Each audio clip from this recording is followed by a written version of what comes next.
Upshur County will have the Type A Nano Beast. As I say, the country's watching this because the same questions that we have here in West Virginia are the same questions that exist everywhere. How far does it go? How long does it take to charge? And what kind of charger should I use? Those are the three questions, no matter where you go, those are the questions that are asked. And anxiety comes with change and with all of those questions. Sure, there was some tests done in 2016, 2017 as it relates to Vermont and Massachusetts, but the technology has changed to such a degree that really those tests and those real world experiences are kind of outdated. So this is the first real world activity that's happening outside of, say, California, Nevada, those areas that are nice flat land with 75-degree and sunny days. Haven't had a lot of those here lately, I know. And so people are watching. And your leadership as a school board, your leadership and your staff is really tremendous in this way. And you're not only helping the state of West Virginia, but you're helping the country. We always say that these buses run on the roads of West Virginia. They can run anywhere. And that's true when you look at it being on Mount Storm and you look down in the Southwest coal country where it's at today. And it definitely puts that bus to its test to the scenario. The good news is the bus is performing exactly like it should, exactly as we expect that bus to perform out there on those school routes. School routes are really made for electric vehicles. They're a set route. They're a set amount of miles every day. You know what the charge needs to be. You know how to charge them during the day between routes. And you know how to charge them overnight so that you can, in fact, get that scenario. What we're finding in answer to those three questions is that properly charged on a level 2 charger, you're going to get 200 to 250 miles a day for a school situation. That doesn't mean 200 to 250 miles on a single charge. That means charged properly in your normal use, you're going to get 200 to 250 miles a day, which in most all cases in a school setting meets what those needs are. And so it's really showing how those do function from that perspective and how they work in that sense. To give you a little bit on the timing, the bus will arrive here. I'm going to say sometime because I haven't got the entire trucking schedule done yet. The bus will arrive here on February the 27th. As we know the specific time, we will share that with Mr. Lopez because that will be a photo opportunity that day for anyone who would like to be part of that. And then on March the 1st, which is Wednesday, 8 a.m. that morning, my team will be here doing training for the first responders, the mechanics, and the drivers. And that is in preparation for that bus to be deployed, which will happen later that day on March the 1st. We will hold a press conference with you at 1:30 at, what's that school? 1:30 at Victory Elementary. Victory Elementary at 1:30 will be the press conference, and then the bus will deploy for the first time right at the conclusion of that press conference at 2:15 when those kids go home. And so that's the schedule that I know that the superintendent is happy to have you all attend any and all of those things that you can from that perspective. And we'll be working closely with your staff as it relates to the media. I'll stop there because it's more important to answer the questions you might have than to hear what I think you should hear. And so I'd be happy to answer any questions that you all may have as it relates to the program, the bus, or anything of this nature. What's the top speed that they'll run? They're governed in the 65 to 66 mile an hour range. So they have a governing on that follows the state specs and the state law. So what would be the scenario if you run a bus in the morning? You bring it back to the garage and plug it back in, would it be able to achieve that 250 mile a day radius? Yes, to do that, that's what you would achieve. And of course, part of it depends on what your routes are. So if you have it, let's just for discussion's sake, say you have it on a 25-mile route in the morning and the afternoon, there's absolutely no reason to worry about charging that bus during the day from that scenario, because on a full charge, we're finding, just as we expect, that you see a 1.1 to a 1.5 to 1% status charge. That's 110 to 150 miles on 100%. So if you're running a 25-mile route, you wouldn't even worry about charging it during the day. But let's say you're running a 50 or a 60-mile route with that bus. So you take it out in the morning, you run that 50 or 60 miles, it comes back in 45% or so on the state of charge. plug it in while it's sitting there during the day, sits there for 2, 3, 4 hours, depending on the period of time between that. And then when you take that bus back out in the afternoon, you're anywhere from 75 to 90%, depending on exactly how long the bus sat during that period of time. You don't need that bus charged to 100% when it goes out in the afternoon. I use the NASCAR analogy of a splash and go. When you gas with 5 laps to go in the race, you don't worry about getting except enough gas to get through the race, right? Same thing, you don't need 100% in your charge for the afternoon. You need enough charge to get through your afternoon route. And so when you get back in the morning, you get it back up to that 75 to 90%, again, depending on your exact situation. And that gives you what you need to go in the afternoon. Then that bus charges overnight so that you're back at 100% that next morning. That's with level 2 charging. Level 2 charging is a slower charge. Your chargers are 19.2 kilowatts per hour, okay? A DC fast charge, that's a 30 or higher, depending on the unit you use, that's a 30 or higher kilowatt per hour. It gives you a much faster charge, but it gives you a more expensive charge and one that you're not capable of handling. And so what we have to do with the pilot is help show how schools can, particularly in West Virginia, how they can charge that bus on a level 2 without overtaxing your infrastructure or your cost to do so. First of all, a DC fast charge is going to cost you $30,000, $40,000 for the unit. That's before we do anything to your infrastructure. You don't have the ability at your facility right now to have a 480 3-phase system brought in there. You do have that, okay. So you could bring it in from that scenario, but you have the costs that are much higher.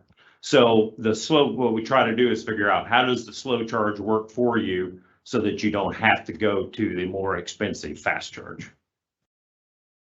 Now, if you do have the DC fast charge, that does allow you to come back and make a quicker charge so that if you do have scenarios where you have a longer run, say you have a 110-mile run, you can bring the bus back up to 100% in the afternoon. Or if you want to go in the evenings to a activity afterwards, if you do have a DC fast charger, it does allow you to bring it up quicker. Mr. Lopez, I was just going to ask you, what's the longest route that we have in the county? And if so, and whenever you say that, are we going to put this bus into that route? Yes.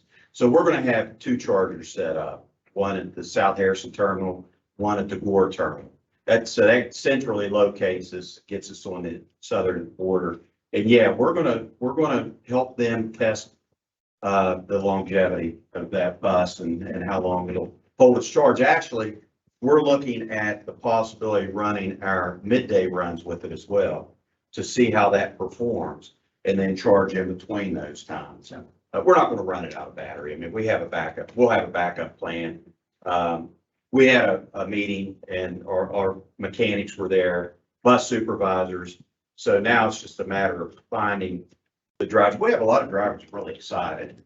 And really want to kind of test it out because we really want to get a good feel for how it will perform. It's been put through the paces at a number of locations. One of the stories I tend to tell is about Mount Storm, because every morning it started on top of Mount Storm, did a 31-mile trip on Mount Storm, brought those kids to school. Then it changed kids. It picked up from the school the ones that went to the Vo-Tech 37 miles away in Petersburg. And if you think about Corridor H, that's a pretty good mountainous run that you go through there. And that was 37 miles, 17 of which were on Corridor H going to Petersburg.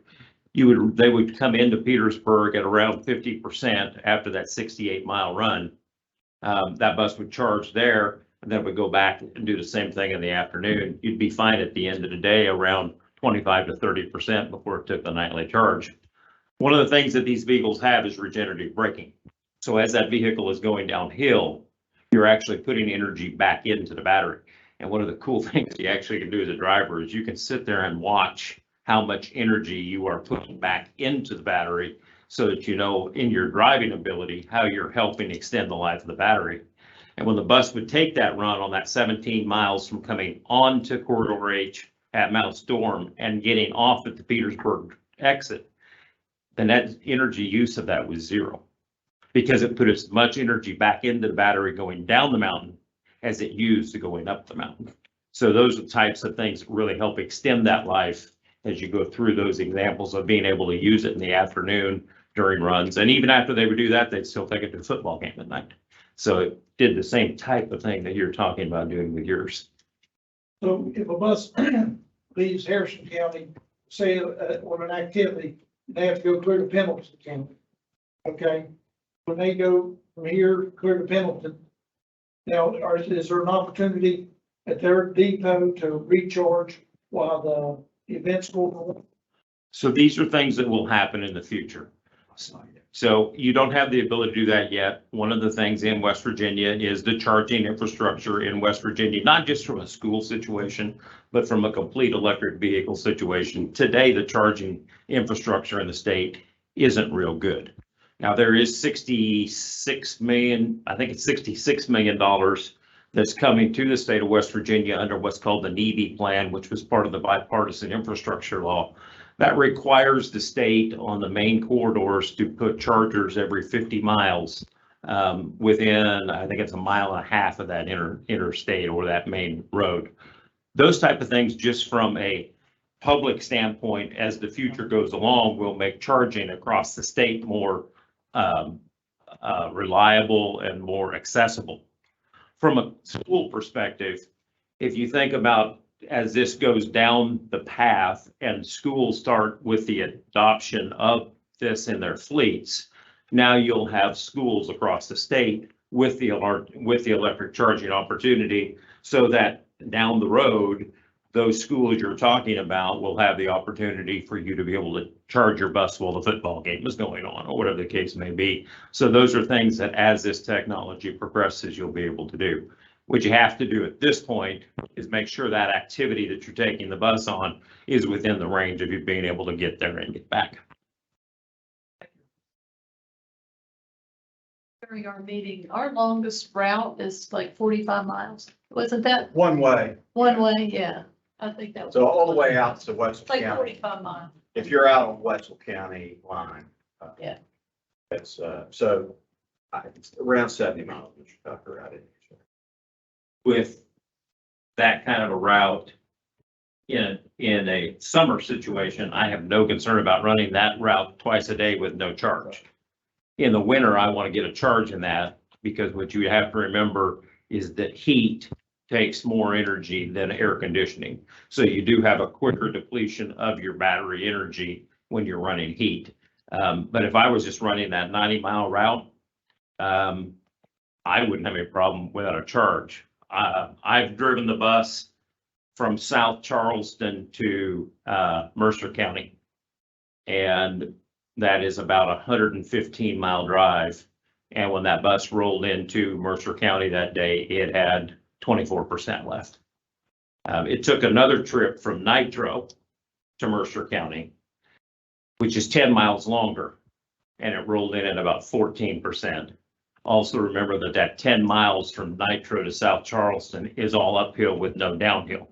So I would have expected it to have used that in that scenario. But you can see, again, that wasn't in cold weather with the heat running full blast, but you can see that in that scenario. And of course, those are pretty good pulls going up and down those hills down there as well. So it wasn't just flat land that was going on. Did you have passengers or was it No, empty? No passengers. I will tell you that the biggest thing that is going to impact the range is the heat. The heat impacts the range more than the weight of the passengers. It impacts the range more than the mountainous terrain.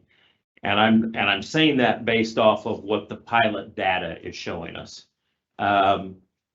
Actually, with more weight on the bus, if I'm going downhill, I actually get more regenerative braking with the additional weight going down the hill. So it offsets itself from that perspective. The thing that I really get concerned about and watch is when the heat's been used.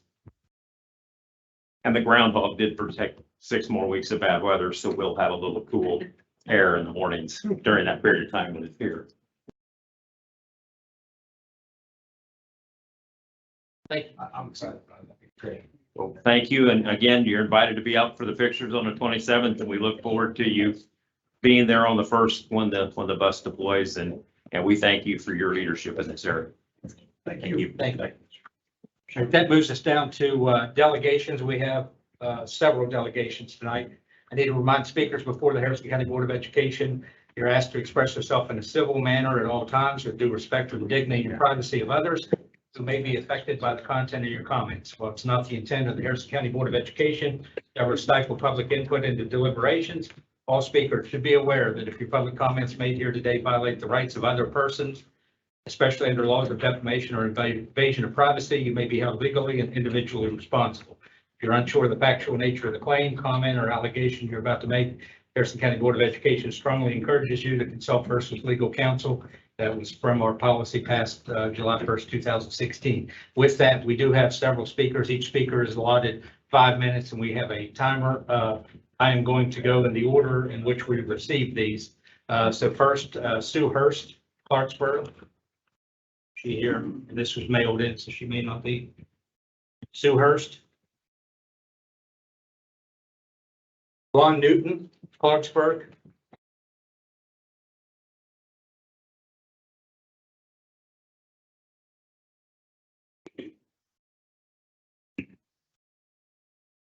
Good evening. I just wanted to add to this green thing. It's not even part of what I was originally going to talk about, but the other thing you should consider is when these batteries on the buses die, they cost just as much as a whole new bus to replace. So where's that money going to come from? Our pockets? It's something to consider. Just wanted to point that out. But my main focus was to be here tonight about reading material that we've seen in the school libraries. And I'd like to ask if Ms. Plyman would like to elaborate on that. I yield my time to her. Okay. Yeah, you're also signed up to speak, so you're I taking am. hit. Are you going to speak at the same time? I'm just gonna go ahead and take over his time. Okay.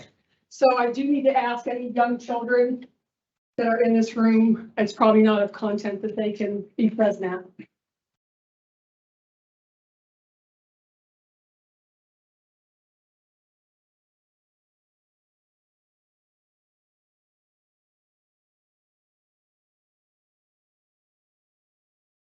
So my name is Joe Plyman.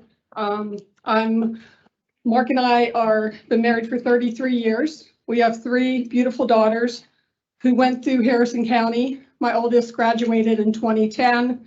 Our twins graduated in 2012. And some of these board members were part of my girls' education. I'm happy to say that and I have 2 grandbabies. So I'm here to speak today in reference to some disturbing information that a lot of people know about. And let me grab my glasses. In reference to some books that are not only across the United States, here in West Virginia, and 100% here in Harrison County.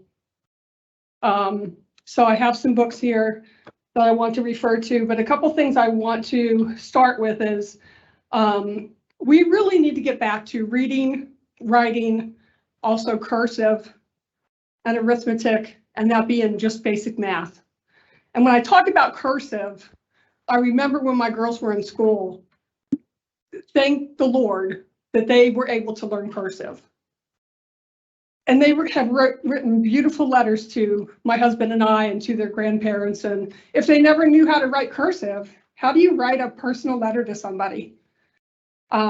And just last week, I was taking care of a young gentleman at the wellness center where I'm working at now as a nurse, who had to sign for a test to be given and all he had to do was to sign his name. And his dad said, well, at least you know how to sign your name. So go ahead and sign your name. He didn't know how to write. That's insane to me.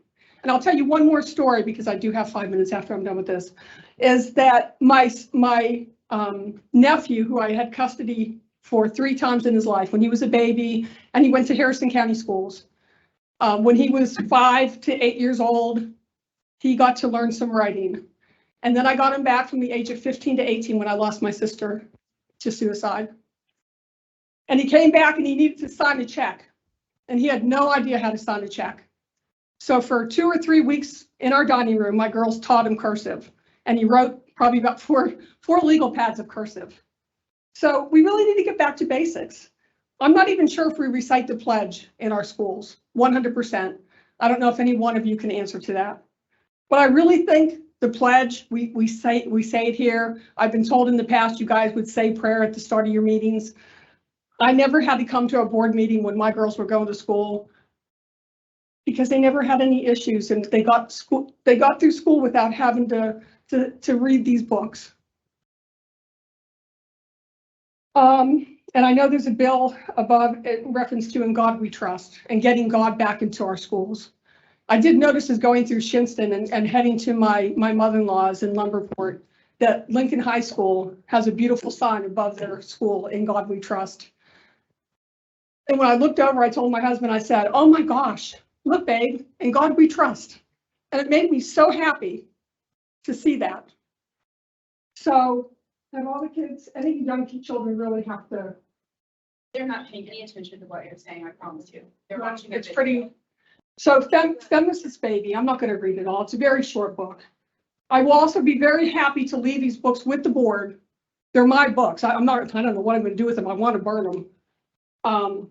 But I want to leave them with you all. If you want to look through some of these books, and I have a list that someone is getting me from Huntington that will give me a whole entire list of the books that are in our in Harrison County libraries and throughout our United States.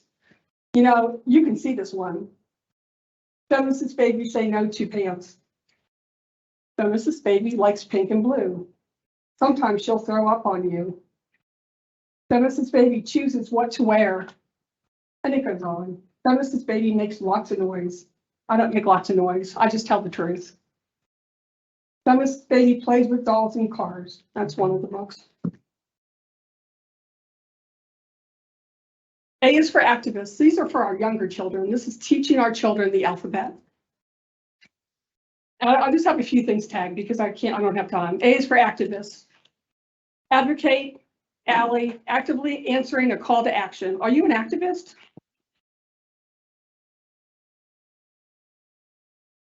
H is for healthy food, a human right, honeydew, and it goes on, nature's delight. Hummus, hot dogs, Havarti cheese, hot dogs. Yes, healthy hot dogs, please, and pizza. And if any of you know about Pizzagate, write it down. Write down Pizzagate. Go investigate it. It's talking about hot dogs and pizza and how they're identifying our children to sell our children to pedophile. It's true. I would never talk up here if I didn't know the truth and did my investigation. Then it goes on to talk about the LGBTQ. Love who you choose because love is true. Liberate your notions of limited emotions. Celebrate with pride, our links of devotion, and that goes on. And that's what we're teaching our alphabet with. It's true. We have this one. This tells it all. You know, and I'm not racist. I brought my girls up to never be racist. We never saw color. We never saw anybody who identified if they wanted to date someone of the opposite sex. I have people who have been gay. I've had great friends who, that's not my choice, that's their choice. But when we have a book for a child, there's one for daddies too. Mama, mama, me, and identifying our children, it's okay. It's not okay. God created boys and girls. I mean, we're at the point where there's hospitals that are wanting to mutilate our children and to take their reproductive organs out for them not to have children. This is truth. Now, this one is very disturbing. And I know for a fact that it's around in our schools and it's called Gender Queer. And I'm sorry, but some of the things I'm about to say tonight, please, this is not me. But when I read this book, and I have not read it all because it's very, very disturbing. It's very disgusting. And it breaks my heart that this is what our children have got to go to our libraries. And someone told me, who I got firsthand knowledge from, and I will not release, the person who released it to, told me that it was the parents' responsibility to censor what our children are reading. Well, how do we censor what our children are reading when they're getting them from our libraries? Because that's where they're coming from. And this is very hard for me to read. So I apologize, and just don't shut my mic off because I can talk loud. I'm just kidding. For years, my standard method of masturbation was stuffing a sock into the front of my pants and manipulating the bulge. This would involve into hip thrusting while thinking of the latest gay ship. Probably I got off once while driving just by rubbing the front of my jeans and imagining getting a blowjob. And these are all illustrated. We might as well have Playboy and Playgirl in our schools because this is illustrated pictures within our school district. My deepest emotional relationship has always been with women. Did that mean I was a lesbian, but my sexual fantasies involved 2 male partners? Was I a gay boy trapped in a girl's body? Well, I think that's something for the parents to talk to the children about. I remember back when I was in school, and that was quite a while ago, we talked about the what was it? Sex ed? Yeah, it was just sex ed. The birds and the bees. I was trying to think of birds and the bees. And so then it goes on. No, I don't hate my body.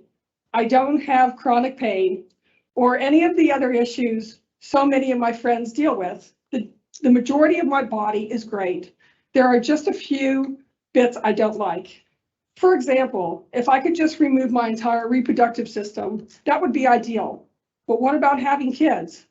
I told you hundreds of times, I am never having children. I wish you wouldn't think that way. You'd be such a good mom. Ms. Flanagan. Your time's up. I apologize. I think somebody else is going to release their time to me. I'm just about done. Is someone? My name is Brenda Donovan. Can I donate my time to Joe, please? Sure. I can donate my time to Joe too. I donate my time. Okay, but you don't reclaim, I mean, you're okay with not being able to speak, so.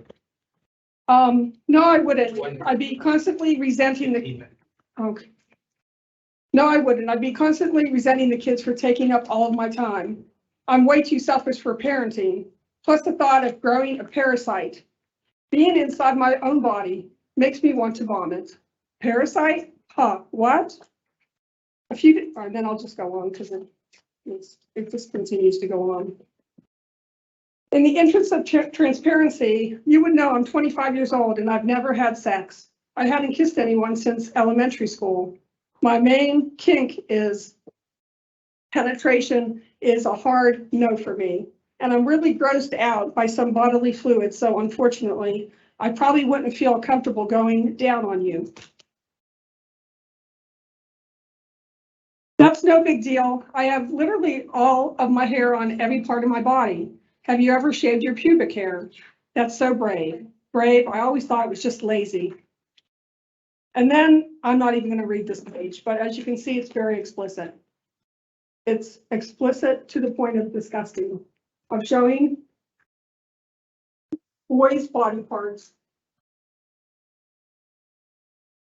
That is absolutely, I literally could not even get through this book. Everything we did today was a great experience, but now that I've had sex a few times, I'm not sure I really need any more. Trying to get off in front of someone is kind of weird. I think when I do orgasms, it's not because my body, but it's in spite of it. And then it goes on and on. This book is literally disgusting. I will be more than happy to hand those over to the board, and then you can just call me in reference to returning them. But I think everybody needs it, and there's many, many, many more books. So yesterday when I went to Dollar General store to Dollar General, one of my favorite stores, I just happened to be walking by and I found these lovely books. And I just thought, why can't we just get back to teaching our kids? Why can't we just get back to reading, writing, and arithmetic and teaching our kids cursive? I looked at these books and I thought, this is what our kids need. I have 2 grandbabies that I know that they're going to be in the school district or a school district somewhere within West Virginia because my girls aren't leaving me. I already talked about that. So I really just had to get up here and speak my piece because I could tell you many more things because I've done my research on what's going on within our schools. And there's somebody else who will speak to that after me. So I really just want to please beg of you to please do your research. Please, let's stop this nonsense right now. It's our school's responsibility as parents, principals, school board, to make sure that what our kids are taking out of the school, that I don't have to look through my kid's school bag every day to see if it's inappropriate or appropriate.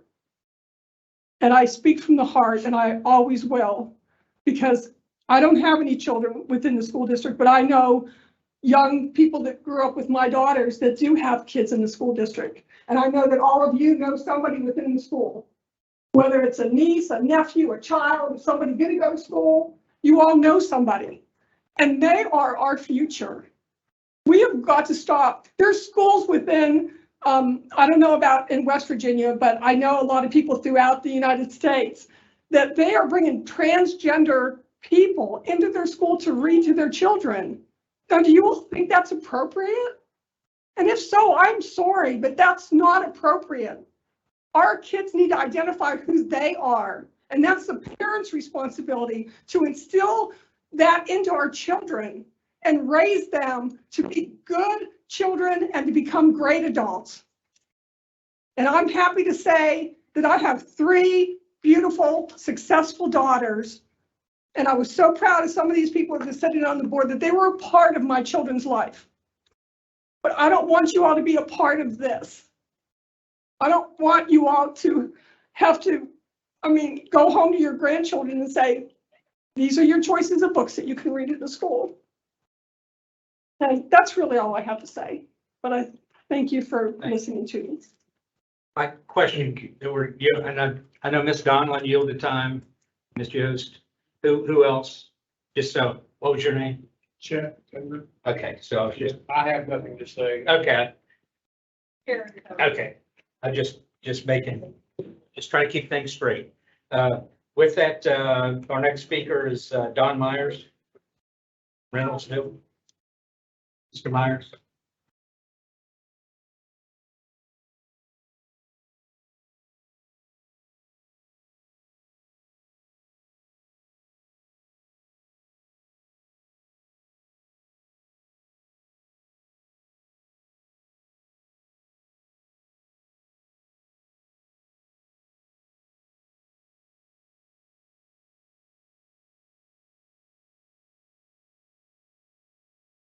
Please pass that around to everybody, elected and administrative, please. Now, any of y'all that are tired or incapable of working for us, and we are the voters, please sign your name on that recall, and we'll go ahead and retire you early. Now, I'm not here to ask you nothing. I'm here to tell you what you're going to do. And this is what we want. We want the CRT stopped. We want the porno books gone. We want the sexualization of our children stopped. We want the child abuse stopped. We want the gay agenda stopped. Now, don't get us wrong. We don't care if you're gay. We didn't care if you were gay or whatever you were until you started shoving it down our kids' throats, and we will not tolerate that. We want the identify as stopped and calling kids by their preferred name. Now, that is a mental issue. If there's any doubt in your mind, please read the suicide rate. We want the kidnapping of our children by CPS to stop. And we want the step trafficking of our children to stop. The schools are supposed to be a safe place for our children, not some place for CPS to come and steal our children. And you will stop it, or I will, and you won't be here. We want the teachers that have committed child abuse. We want them out of our schools. I've had addressed that issue twice this year. We want the bathroom issue stopped. Now, boys are for boys and girls for girls. And if y'all that think any different, sorry about your luck. We want the bullying stopped. We're tired of the kids that get bullied being the ones that get punished. We want the absence excuses. Yeah, we want excused absences with a doctor's notes. We want we want the kids not being certain kids not being able to go on field trips stopped. We want the food improved because the kids say it sucks. We want the backgrounds on the parents stopped. And I have a question for all you people. Why do we have 3 We are the size of Rhode Island population wise. Why do we have 3 teachers unions? Can't one still enough? Now, I'm not asking you to do these things. I'm telling you this, and this is my promise to you. If you see me again, I'll be holding those 2,000 signatures to remove all of you. You better not see me again. And it brings down Jennifer Lynn.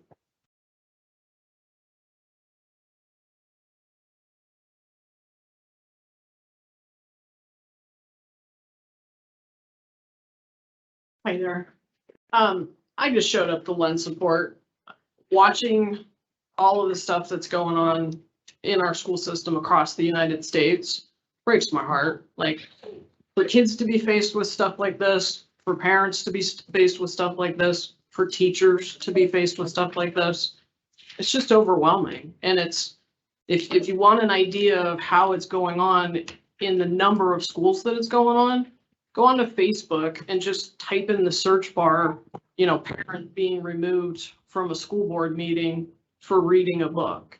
And you'll find that Joe is not the first person to come and have a conversation like this. And there's multiple places where, you know, the parent got removed from the school board meeting. So I just hope and pray that this is the first you guys are hearing of it, that it's really hitting home, and that you have a heart to do something about it. There's an issue that I don't think a lot of people look at, and this is, if you understand the level of science and technology and where we are and where we are heading, you can watch the interview of Klaus Schwab with the World Economic Forum talking about his 4th industrial revolution and how it doesn't change what you're doing, it changes you.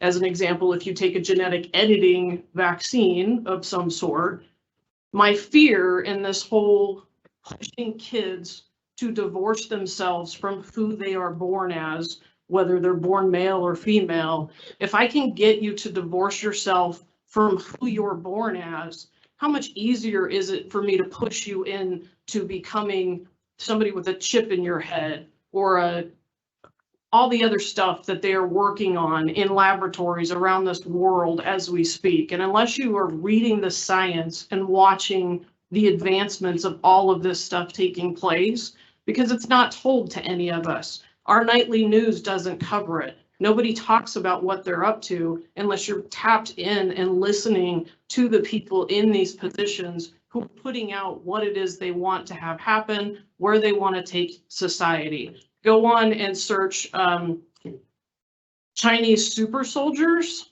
and you can see the videos of the way they are augmenting soldiers in China to where the soldier can be laying down on a bench and be hit in the stomach with a sledgehammer and have no issue whatsoever. This is going on. This is happening. And I just pray that people see the bigger picture, because it's incremental steps at the local level of, you know, you were born in the wrong body. You're not quite right. We need to change you to make certain that you are what we think you should be. Who are we to push somebody's ideal on somebody else? If a family wants to support that in their own family and with their own children, okay, fine. But why is a government agency or a school board or anybody trying to say what a parent should or shouldn't be able to do with their own children? I just, so I hope I'm here to lend support, and I just hope it's met with an open heart and ears to hear. And I pray that you do a little bit of research, because my fear is we're heading down some really dark paths unless we start, unless we become a society that stands up for life, that stands up for humanity, that stands up for families, that stands up for, you know, not being pushed and bullied into being something, doing something, and saying something that you wouldn't otherwise say. So that's all I have. Thank you guys for your time. Thank you. That moves us down to superintendent's update. Ms. Stutler? Yeah, we did not include this on the agenda, but we would like to recognize our counselors. It's National Counselors Week, and we have several here that's doing this evening. And Susie will introduce them and talk about our counselors and how important they are to our school system. So first, let me just say it's National School Counseling Week. Our theme for the week is sponsored by American School Counselors Association. It's school counselors helping students dream big. It's important to bring to public attention the unique contribution that our school counselors provide in Harrison County schools. They have a tremendous impact in helping students achieve school success, plan for a career, and support positive mental health. Tonight, I would like to highlight that our school counselors implement a comprehensive school counseling program, which is a vital part of the educational process for all of our students in Harrison County schools. Our school counselors are actively engaged in helping students utilize their abilities, their strengths, their interests and talents for working in a partnership with parents while focusing on positive ways to enhance our students' academic success. They also work daily with teachers and other educators to provide a system where students can realize their potential, set healthy, realistic, and optimistic goals for themselves. Every great day starts with a dream, and our school counselors are an integral part of helping Harrison County students to dream big. So I would like to say thank you. I also want to remind everyone, I thank our board for recognizing a while ago that we needed a counselor in every school, and we are no longer sharing amongst them, that we are supporting every school across the county. So thank you. So I will quickly, and you guys all come up and stay up here together, and you may bring your friends with you if you want, okay? So first, I want to award this certificate, and Dora, if you want to come down, or someone wants to come down with me, Sherry Brackman, who is our school counselor at Nutter Ford Primary.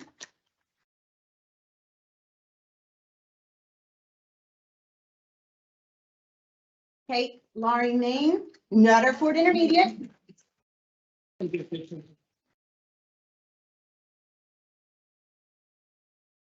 Tiffany Flanagan, Salem Elementary.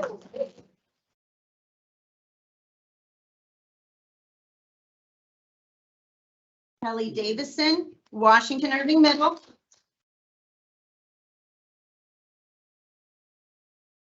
Christina Robinson, Bridgeport High School.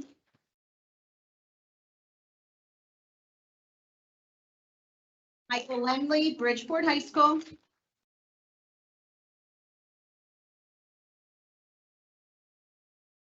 Katie Yeager, Lincoln High School.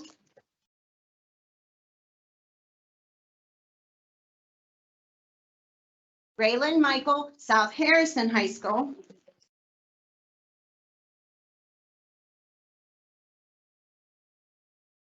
And I have Diana Minutelli, and I would like to add, Diana is retiring this year. Now listen, she has served in education for 35 years, 25 of those in school counseling. We thank you.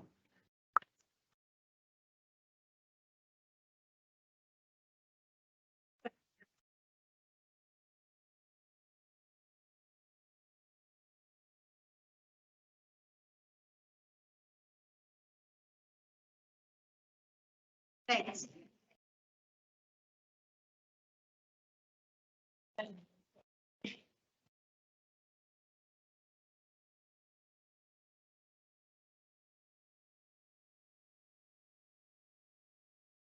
Thank you all for coming in. And I have to say, just coming from a school, and I think anybody that's worked in a school, we could not do it without you.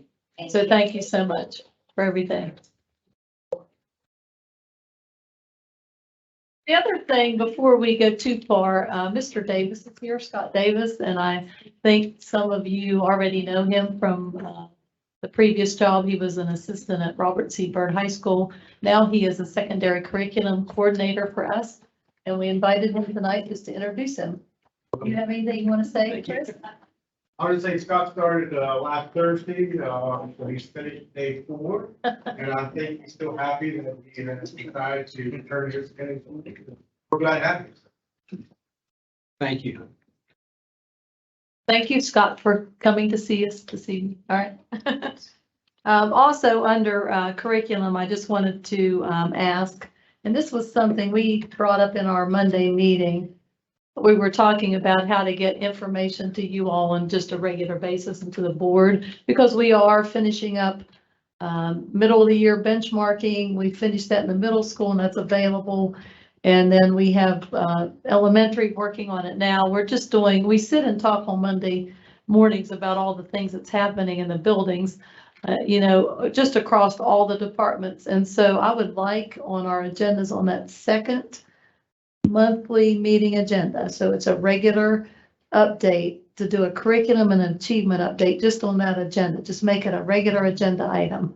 That way we can have the departments share out and talk about where they're at and share student information and scores and things. So we don't have to, I think it kind of gets haphazard. We'll bring in principals one day and this and that. So it's more of a regular basis. So you're just updated continually on what we're doing. There's so many things. We are a large county. There's so many things happening. Mr. Davis has been here, 4 days? So you probably are already seeing that coming out of the secondary curriculum. We have, those folks. We're just busy all the time doing lots of different things. And I think you need to hear it. I hear it. And so if that's okay with you, we'll make that a regular agenda item so that we can, and we'll rotate through. Also, the school survey that we just completed, the environmental surveys that we did, those are coming out again. And I've met with Lola. Those will be done the last 2 weeks of March for that post survey or that end of they do it twice. The state puts those out. So we'll allow more time this time and we've notified the schools on that. So it'll be the last 2 weeks of March. We're trying to avoid the testing time and all the things that happen when we get into April and May. We'll get those out. For facilities on the superintendent's update, we have Mr. Lopez. He has quite a few things.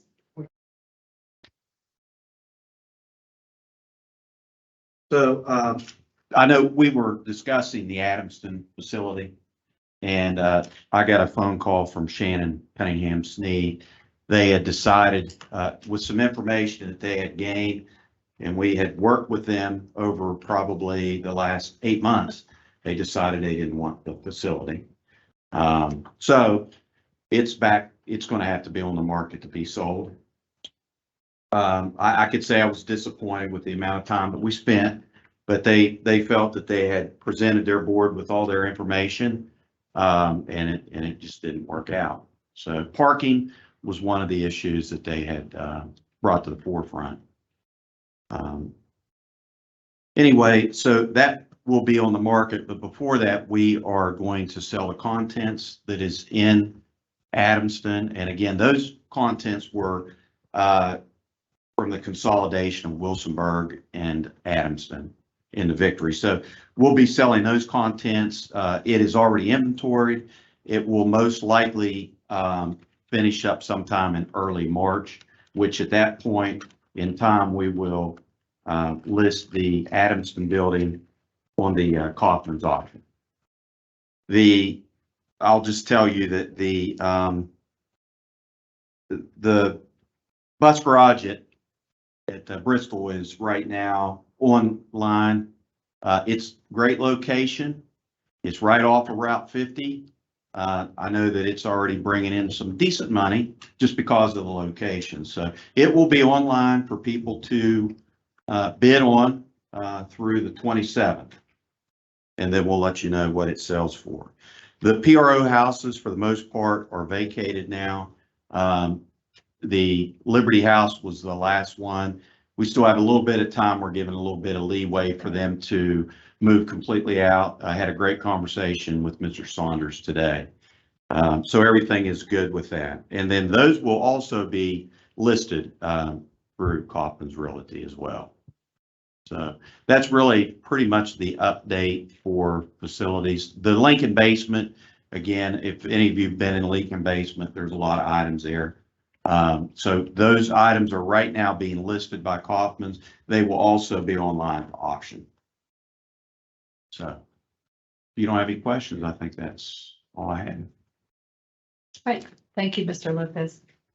I just wanted to also tell you, it made me think of facilities because he was asking for the summer contracts. We clean the buildings and all that to set the dates for the summer school program.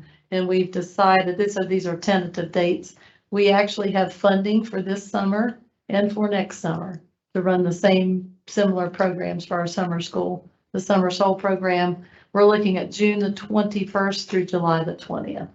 So that should take care of giving him time to get in the, clean the buildings. It made me think of that when we were talking. The other piece is for finance. We did get a resignation for our purchasing director today. So I'm asking that we'll go ahead and post that. We'll put it on the next agenda to act on that. He's not leaving till the 24th, but we would like to go ahead and just post that on this posting and let that run. And then if we can start interviewing for that position probably before he leaves. He was waiting on a date. So, and he gave me a nice letter and had a nice conversation with him today. Trying to think, we got a lot of things going on. Mrs. Leesburg today has a personnel update. She's been meeting with our principals. Yes, met with all elementary principals, with Julie Mancini, and also all middle and high school, where Chris Rico, Susie Miller was present with all of those meetings as well, just to get an update on needs. Also met with Jody Sperry for the nursing. So we're trying to meet with everybody regarding their needs for personnel season for 2023-24. And also in your packets, I gave you packets to discuss for the next board meeting. Possibly see if you would be interested in updating all of the service job postings to correlate those with the ones that are listed on the state website, because they would then in turn go along with the tests that all service personnel take, and all the practice tests and all the listings that they have to take. It just would all coincide much better and follow there. Job descriptions for service personnel positions. Should that be a separate meeting? Yes, that's just about right for next week. That's what we don't work. That's what I want. Probably We'll worse. look at that. I mean, you wouldn't need action on that agenda probably. You still want to do a work session, so we can do that before the next. The state started probably a year ago working on the job descriptions because of the discrepancies among counties. A cook in one county has a different job description than a cook in another. So they started an initiative to rewrite all the job descriptions. Well, I think they've about completed them all. And so it's pretty exciting. That way we're all kind of working from the same page. There are tests that all the service personnel are required to take. And they have practice tests and everything that go along with the description. So it all goes together. And also there's going to be a new application process throughout the application site that the entire state is going to be utilizing. So having common job descriptions will help with that process as well. Well, and for several years, I mean, we've never really had materials for the service to test with, like study materials. So because we all work in so many different places, so that's really helped. Because they do ask for that, and we never really could provide them any study materials. So I'm excited about that. It's a good direction to go. Also in your packets, there was a request for a memo or a clarification from the attorney, and that's in your packet about applications. Applicants. There was a memo. It's in the. No, we didn't. You didn't put that in? Just give it to him. Yeah. Okay. Bank copies right here. Yes, I have mine. Thank you. Sorry about that. Sorry. And also, Mr. Snyder came to me yesterday. He's our safety guy. He's going to do a presentation on the next board agenda as well on these safety things and the safety initiatives happening, because there are a lot of things going on there too with our pro officers and just safety committee, and he asked if he could update the board next meeting, and so he'll be on that agenda. Mr. Hogue has a UTC update, I believe. We met last Friday, and which contains Taylor County, Harrison County, and Doddridge County, and looked through the electrical department the students down in the electrical department are now working again with Watersmith State Park, helping put their practices together, lecture, in the cabins at Watersmith. And also their carpentry department is working here with the Harrison County Historical Society and building things that, they need built for displays and what have you. So the kids down there are getting hands-on experience, what they're learning, in these two departments. Also, they have worked out a thing in regard to dual enrollment. And they've got all the counties, schools signed up in Doddridge, and they only have the one high school, and then all of Harrison County. And right now, they're working with Taylor County so that the kids can gain dual credit, and dual enrollment in both places. So, and also in their enrollment report, everything had been very steady, but we come here to the end of the semester and they lost 20 kids out of the Career Center from the high schools due to grades. They didn't achieve the grade average that they needed to remain. So there was 18 that came from one school and then 2 from other schools in other counties. Also, there was 2 positive drug tests, and I believe that was in the adult program. And so those people are no longer in the Career Center program. So other than that, that's pretty much what came from our meeting at the Career Center. He said what they're doing for it was the Stonewall Jackson home. They're rebuilding Yeah. that home in the G.C. Murphy. Yeah, the building. G.C. Murphy, It's gonna be the house in that building. house in the So you building, can tour.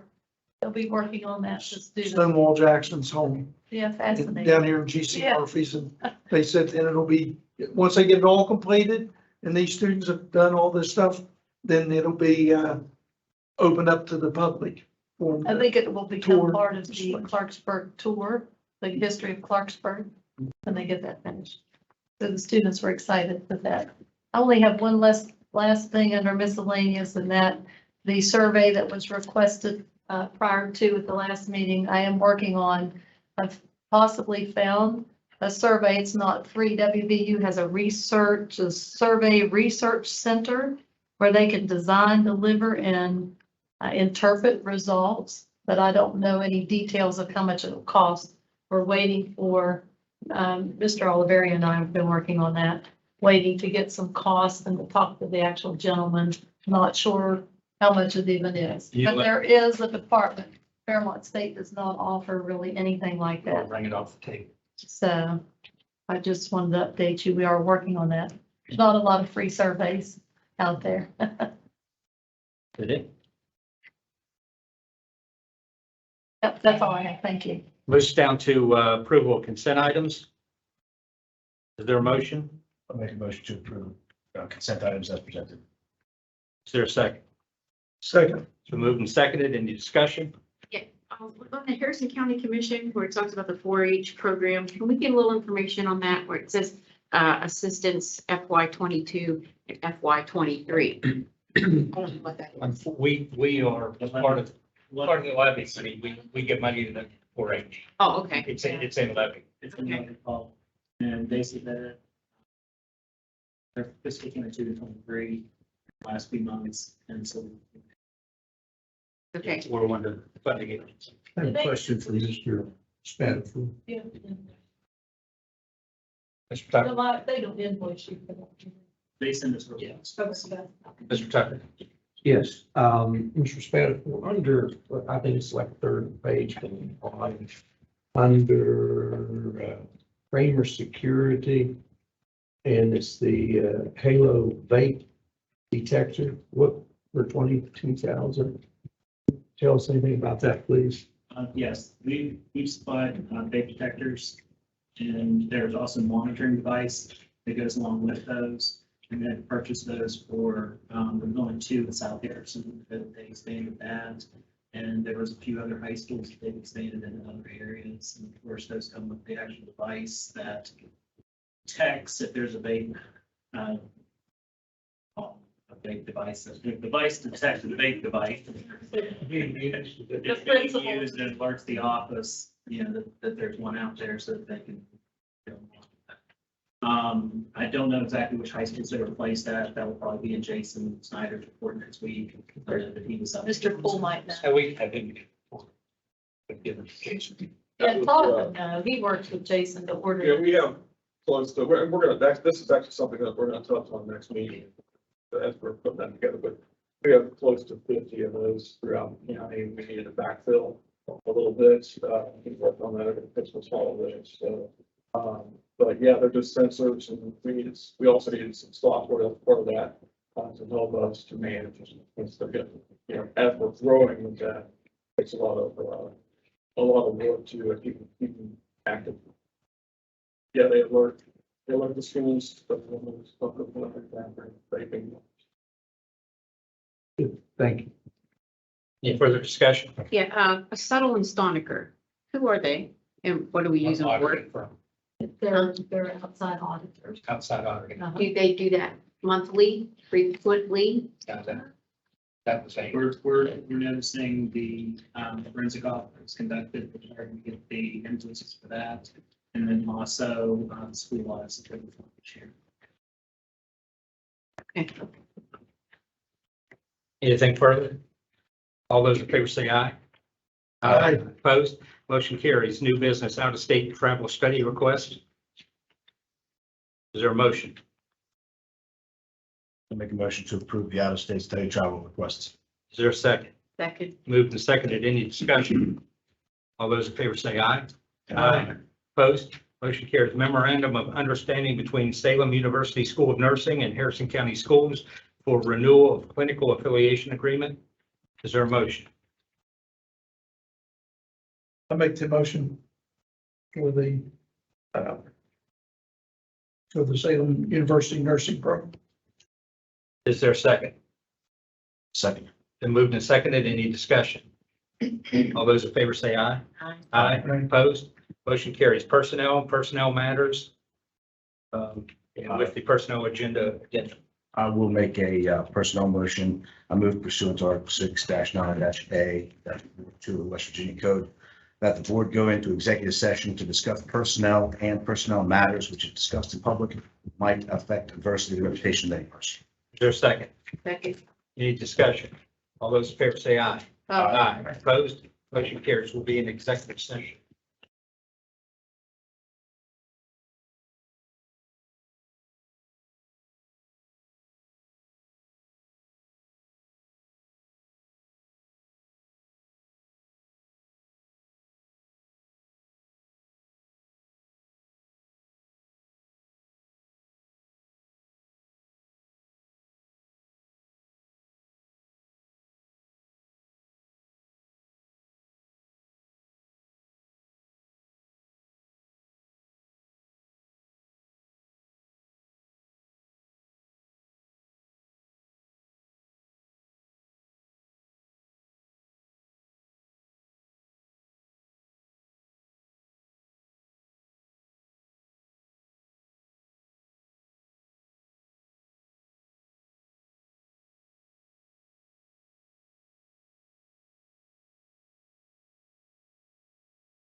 regular session. Second.